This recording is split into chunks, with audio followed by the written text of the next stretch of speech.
Good morning. This is Father Stephen Kelly from St. John's Church in Detroit, and we're continuing our series of daily morning meditations where we generally look at one or another of the lessons that are assigned for morning or evening prayer, what is known as the daily office lecture we take for Thursday. Let's take a look and let's continue to look at St. Luke's Gospel, which is the second reading for morning prayer. Yesterday, we heard about Jesus dying on the cross, that he gave up the ghost, and even the centurion who was guarding the tomb realized that this was a righteous man, and even one of the two thieves who was crucified on his side. One railed at him, the other worshipped him and receives the promise of paradise. So now we pick up chapter 23, beginning at verse 50. Behold, there was a man named Joseph, a counselor, and he was a good man and a just. The same had not consented to the counsel indeed of them. He was of Arimathea, a city of Jews, who also himself waited for the kingdom of God. This man went to Pilate and begged the body of Jesus. And he took him down and wrapped it in linen and laid it in a sepulchre that was hewn in the stone wherein never man was laid. And that day was the preparation, and the Sabbath drew on.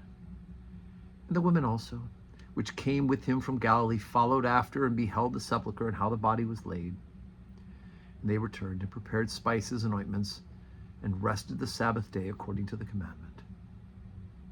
Now upon the first day of the week, very early in the morning, they came unto the sepulchre, bringing those spices which they had prepared, and certain others with them. And they found the stone rolled away from the sepulchre. And they entered in, and found not the body of Jesus. And it came to pass, as they were much perplexed thereabout, behold, two men stood by them in shining garments. And as they were afraid, they bowed down their faces to the earth, and said unto them, Why seek ye the living among the dead? He is not here, but he is risen.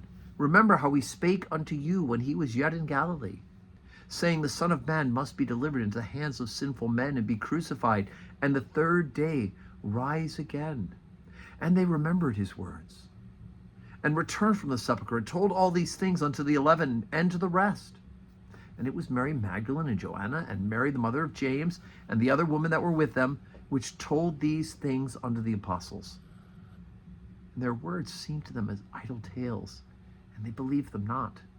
Then arose Peter and ran to the sepulchre, and stooping down, he beheld the linen cloths laying by themselves, and departed, wondering in himself at that which was come to pass.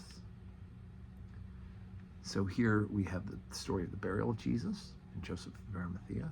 He was laid in a tomb where nobody else had lain. And then, of course, we hear because it was the Sabbath day, they couldn't do the proper preparation of the body.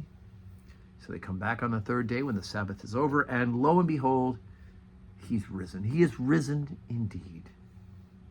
And at first, the story this is so outrageous that Jesus not only wasn't there, but these two men in glistening robes, which we assume are angels, tells them he's not here, but he's risen. And he reminds them what he said about resurrection. And they rush back and tell the rest. And it's just such a fancy story, such a fanciful story in their minds. They cannot fathom that it's true. And Peter goes and double checks, and sure enough, the linen cloth that was wrapped on the body is there in the tomb. And of course, much more important stuff is about to happen in Luke's account of the resurrection.